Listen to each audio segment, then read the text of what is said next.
Hello, hello, hello. It's your boy Mike, and this is your Raptors Weekly podcast. I wanted to wait for the Raptors and Chicago Bulls' second tilt to finish, and it did. I I don't really do recaps or anything like that, but in doing a quick recap, we lost. We lost. That I don't know what else you want me to tell you. We lost 111 to 97. It was pretty competitive for the first two quarters. I felt like it was back and forth. Chicago had Zach Levine, which they didn't have on Sunday, so that kind of was a boost for them. And other than that, it just wasn't great. The Raptors kept trying and trying and trying to overcome the deficit, and it just didn't work out for them. So a loss. I think that third quarter really hurt them. I think Chicago came off. I think they ended the second half pretty well. They ended the second half pretty well. Plus, then I think the third quarter just was the part two of how they ended the second quarter. So, but all in all, nice win on Sunday. Let me say it was a good win on Sunday. I was pretty happy about that. Then we had the before that, you know, we had the loss against Dallas. And it was a tough week for Raptor fans overall. Before I dive into everything else, make sure you like, make sure you subscribe, follow on all social media platforms. If I sound a little droopy, I think it's because of the fact that it's darn near 12 o'clock right now. And I was trying to figure out, should I do this podcast? Should I enlighten the masses about how I'm feeling about the Raptors? I'll be honest, I'm sad. I don't think I'm going to go 30 minutes today. I say that and I watch me go an hour. No, I'm not. There's no way I can do it. Pascal Siakam's injury has put me in a bad mood. It's put me in a bad mood. I'm not gonna lie. It's sucky. I don't know. I hate the thought that this team is gonna be without their star player. I think you clearly saw against the Chicago Bulls, they needed their star player. I'm not sure what else could have happened. If maybe they would have lost again. At the end of the day, these back to backs haven't been going well. Maybe they would have lost. You never know. There's no the way the other two back to backs happened when they had Pascal against Miami and against Philly, they lost, right? You know, so it was bound. These little home and homes or these two games against the same team, I actually like them. I wonder if they're gonna do a little bit more. I kind of like the thought of building a rivalry, or let's say there's an argument or a fight. Kind of like it. I think it's kind of good for the league. Has that like kind of baseball feel to it. But all in all, when we're looking at the week that just passed, we had a really good win, against because we could talk about San Antonio. We could talk about Atlanta. Atlanta was a good win. Then San Antonio was a very good win, very good win against San Antonio, winning by 43. The Dallas loss was kind of shitty. I kind of really wanted that one, but that's where Pascal got hurt. I don't know what would have happened because they were down when Pascal left. So and Luca was just playing phenomenal. Then they beat Chicago at home to go 6-4 in the first 10 games. And when you're going 6-4 in the first 10 games, it's not bad. That's not bad. I don't know what Raptor fans were expecting. I think some probably expecting like a 7-3, but 6-4 is not bad. The thing is, the league there's a few teams, yes, that are right now outliers. There's a few teams that are outliers, but all in all, it's kind of the same. Like everyone's kind of has the same record. No one's really standing out, except of course the Milwaukee Bucks, who actually lost their first game. But not a lot of teams are standing out. I think the Atlanta Hawks will go back to normal. I'm not a big fan of that team, not at all. But other than that, everyone's kind of like 5-5 around that. I think the Western Conference is the same thing. No one's really standing out, so to speak. Before diving into the Raptors, let's talk about. I want to talk about some goods, right? We may get to some negatives. Let's talk about some goods. Christian Coloco. When Fred was out, Christian was starting over him, for him. You know, I thought it was a good move. I think why not? I actually wish like Birch is hurt, so I'm okay. Like it makes sense. Birch is having some lingering injuries, which actually sucks because when he's looked healthy, I think he's actually played pretty well. But Kem being hurt, you have Christian Koloko playing. I think it's helped the team a lot having a big presence. I think he had a really good game against Chicago. The last game, I believe he had 6 blocks, which is like tied for, or I think that's second most. Only Marcus Camby, as a rookie, had as much blocks as he had. So it was good to see. I think first time getting a double double. It was a good game for Christian Koloko. I think overall, like he's been one of the bright spots of this week.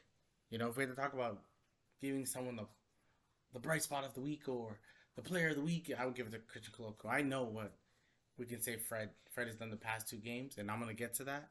But Christian Koloko's he's a rookie. When I made my like preview of this season, I did not expect Christian Koloko to be playing this much. I do think eventually he's gonna go to the G League when we get to the 30, 40 game mark of the season. I don't expect him to be continuously playing. That's my expectation. I don't expect it. I expect us to see a little bit more Thad, a little bit more, you know, Otto Porter, Cam Birch. I'm expecting that a little bit more. But as of right now, Koloko's done his thing. And I, so early, first 10 games, he's actually played, I think, every single game. And watching him, and I know he's trying to shoot threes, and I'm the same person who feels like no one should be shooting threes. Like, if you're not good at it, don't shoot it. Like, LeBron, stop shooting threes. Now, if you're a 20-year-old, yeah, practice your threes, okay? Because that's practice. You're still young to get the form well and get the confidence. A lot of it's just confidence. Steph Curry hits a lot of his shots because he's confident as hell he's gonna make it. So Christian at his age, being the big, he's mobile. He clearly can block shots. He can rebound the ball. Like if he can, like it's just I don't know what his ceiling is, and I like that. I don't want to put I thought maybe we did I think all put a ceiling. We all thought it was kind of like a Clint Capella. If he can be Clint Capella with a better shot and active defensively, potentially better than Clint was defensively, it's a steal at 33. It's a steal. But I liked what we saw this week. I like what the potential could be once he gets bulkier, gets stronger. Because right now he's gonna get bullied. Doesn't commit so much fouls. It's he's a rookie big. He's gonna commit fouls. It's gonna be hard not to. It's hard not to. It's hard not to commit fouls right now. When you're a rookie, it happens to a lot of them.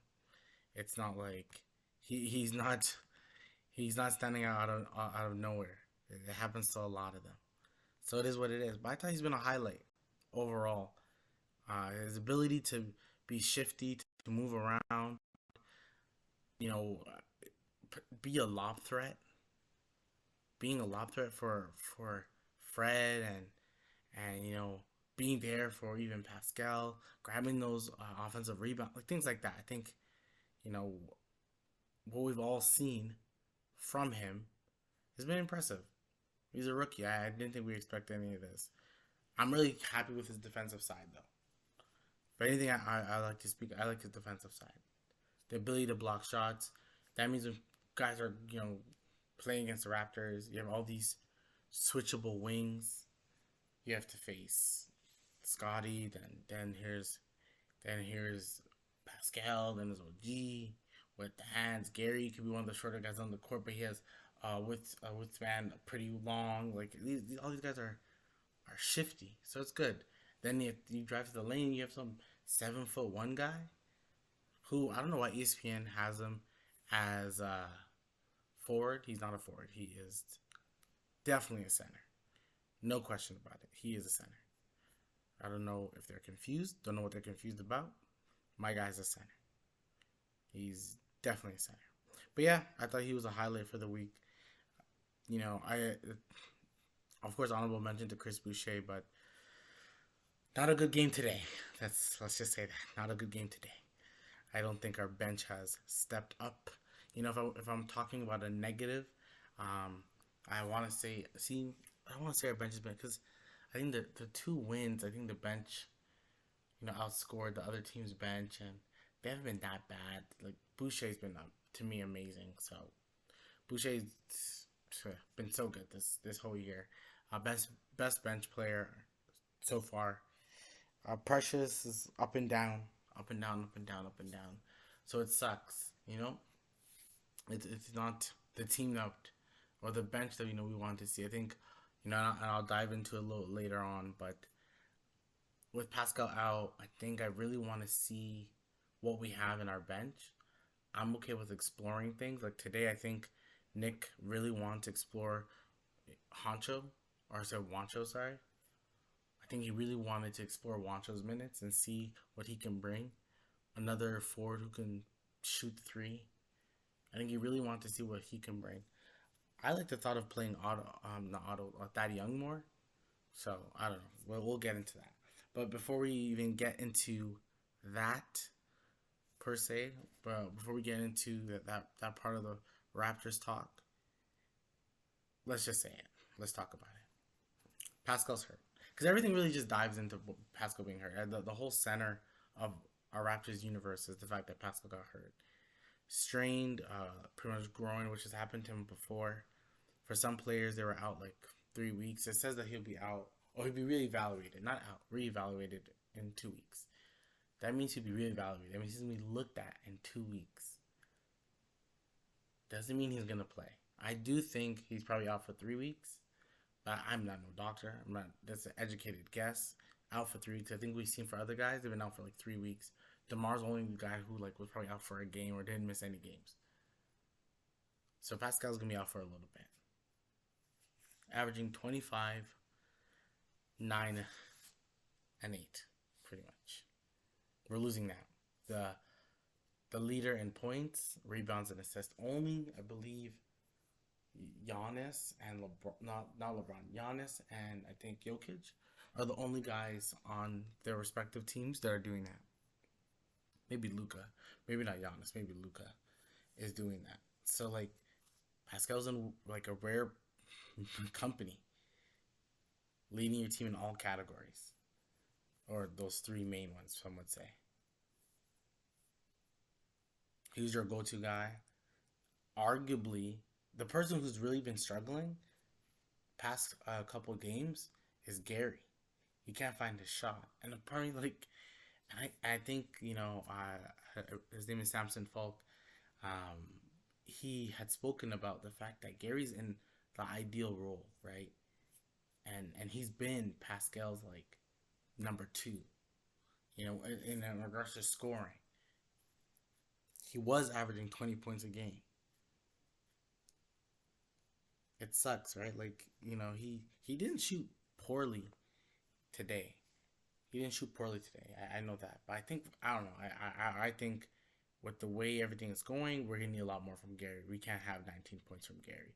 To be honest, we need about like 25 points from Gary. But we still need a lot more from Scotty. He needs to be more aggressive. OG needs to be more aggressive as well. Because Pascal being hurt sucks. Some would say, luckily, our next few games are easier. But, like I said, the NBA is tougher this year.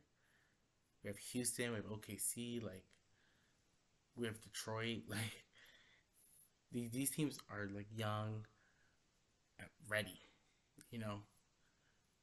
As much as we all want to believe we're talented, unless we can see consistency in an OG, consistency in Gary, and I mean, offensive consistency, that we can say we can count on these guys to take the mantle for the time being.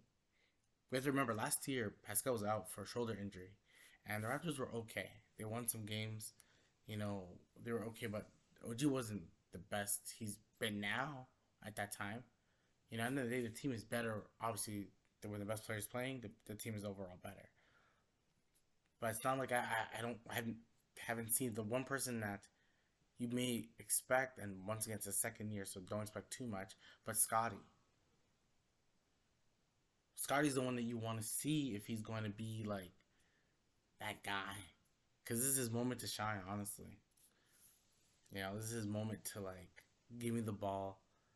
I'll give you the, like, Scott should be averaging a triple double, right? Fred doesn't have to be on ball. He really doesn't. He's gonna help with Scotty, but you can still put Scotty at the one if you want to, because you still have Christian at the five. So you're okay with the big. You still got OG guarding the best player on the opposite team. Like, they're still okay, you know. So with Pascal hurt, your question is really, what are your expectations of this team? And that's what I'm gonna dive into next. What should I expect? Well, as I dive into it, I'll talk about Fred VanVleet.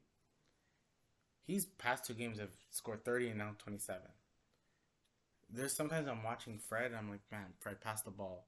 Or like, it's so, it just seems so deliberate that he's the one that's going to touch the ball, that no one else is going to touch the ball. And I kind of feel like they have to do a better job with getting him open, even though everyone knows that they want to get Fred the ball.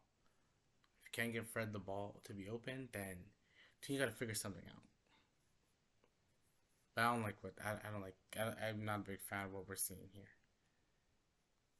And mind you, he scored 27 points efficiently. Yesterday's game, he still scored efficiently. But sometimes I feel like, where's the help? Right? Who's gonna help him? I don't think we've seen any help.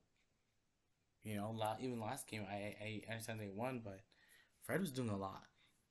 Fred was doing a lot, and I mean help, like offensive help, like I said, Fred can average 25 points a game if he wants to. But OG needs to like average 20. So does Gary, so does Scotty. Of course, they may not average 20, but like their mentality should be average 20. That's how we're gonna win if I average. Like Scotty's mentality should be, I need to borderline get a triple double. Fred has to be aggressive. OG has to be aggressive. I just see without Pascal, everyone's aggressiveness level needs to like quadruple. But that's fair. That should be fair to say. What like this is the team that we've been watching. What else are we gonna expect? We should want to see the best versions of this team. So I want to see a Fred. Fred shot like a bunch of threes this past Bulls game. I'm okay if he shoots more. He was 6 of 10. That's 60%. 60%. This is where we gotta just make Fred open. This is where you gotta Steph Curry at. The thing with Fred, he's still small, right? So it's harder for him to go into the lane or whatever. But this is where we do a bunch of screens, back screens, all those things to get Fred open. Fred runs off any screen, pass it to Fred, hit the shot. I saw what they were doing at the end, where OG was pretty much the Pascal when they do the two-man pick and roll. And then this time when they do the two-man game, the thing is that you either have to double OG or he's going to go into the lane, which is with Pascal, it's much harder, or you have Fred right there open, ready to shoot. And Fred did, right? I thought Fred's been great. Like, I gave Koloko my shining star of the week because I think we just didn't expect it. But Fred is right there, man. Fred played great. I think what we can expect from him, he's gonna be the leading scorer of the team. It's basically last year again. It's honestly last year again. I'm disappointed that like a guy like Barnes hasn't. He had a triple double in the loss against Dallas. Yesterday he was okay, and today against Chicago he was all right. In facing Chicago, that depends on when you listen to this, but in facing Chicago the second round of things, he was okay. Could he have been more aggressive? Yes. And I will talk about that dunk. No, best believe it. The dunk will be spoken about. Freddy's playing like Freddy All-Star. So Freddy All-Star has to be spoken about. I even said in the beginning, I think in one of my podcasts, I said, as much as Pascal is an All-Star this year, it depends on how the East goes, but Fred can be spoken about. Fred can definitely be spoken about. I thought Fred's been playing really well all season. I want Fred to be off ball, but I'm okay if Fred averaged 20 points and like shot like 9 threes a game, 10 threes. I don't know, him shooting 10 threes. Some games he may go 3 of 10, but then he also give you a 6 of 10 game. If he's open and if it's fourth quarter, I will believe in Fred. Always. Always, always, always. He's one guy that you always gotta believe in. Now, what else I would like to see with a Pascal out for the next 3 weeks is you go deep in the bench, man. When I see Malachi, and I feel like a lot of people are saying the same thing, but clearly, we're, like Raptor fans, we don't know everything. We don't know what's going on in the back end. We don't know. But man, like, and it just drives me nuts because you exercise to keep Malachi Flynn for the fourth year, and I'm thinking, why'd you do that? Why'd you do it? Why are you exercising it and you're not playing him? I want to see Malachi play more. I think Banton. I think today he was kind of forcing it a little bit. I think because it was his birthday. Shout outs to him, but I feel like he's forcing it a little bit today. But I want to see Banton play. I want to see everyone play. But obviously, you can't go in. You're trying to win the game. You can't play every single guy. I can technically see why Wancho played because they wanted to keep the size against Chicago because they have good offensive players in Levine and DeMar. Now, in saying that, I would have played Flynn. I would have wanted to play Flynn. So I want to see Flynn and Banton play more. I think, Boucher and Thad and Precious play such a vital role in all this. I think Thad plays a vital, vital role. Now he's getting the minutes. Even like last game, he got a lot of minutes. I just think him and Otto Porter, they do, when they're on the court together and you're watching, they really be like making things much easier for everyone. They just look smart. They just look smart on the court. And those are two guys, and I want them. If we make it to the playoffs and these guys are on the court or on the team, I want them playing. They're too intelligent. They play so smart. I feel like there's no mistakes when they're playing. They know exactly what they're doing. Only like I think it was last game where like there was a blow by on Thad Young and he just kind of gave up. I think he was just kind of seeing it as like I'm old. I'm old guy. I'm not doing all that. I think Scotty got pretty annoyed, but that is like I ain't doing all that. So, but yeah, man, I really think that with Pascal out, we can really go deep into the bench. We can give guys a shot, especially against teams like Houston and OKC, even Detroit. Like, let's experiment. I know we want to go big sometimes, but let's experiment more. Fred off ball, which we've seen, right? I'm not saying we haven't seen it. We've seen Fred off ball. OG taking more of an offensive leap. Even if he doesn't, I think Gary needs to be the guy. I think OG can still be the defensive guy that we've seen, but Gary needs to be better. He needs to be kind of the player that we saw with when Pascal was on. You know, Boucher and Boucher's been fine. Of course, I said it before. Precious, I guess you could say he had an okay game against Chicago, but there's something missing. I think our expectations are not meeting our reality. And I think that's kind of because we were talking about Precious like he should start. We were talking about Precious like he's a starter, and we should bench Gary. That's how we were talking, right? I know Gary's not playing well now, but Gary's been pretty good. I think the starting five, including Pascal, just been all pretty good seasons so far. Then Chris Boucher's been a really good six man.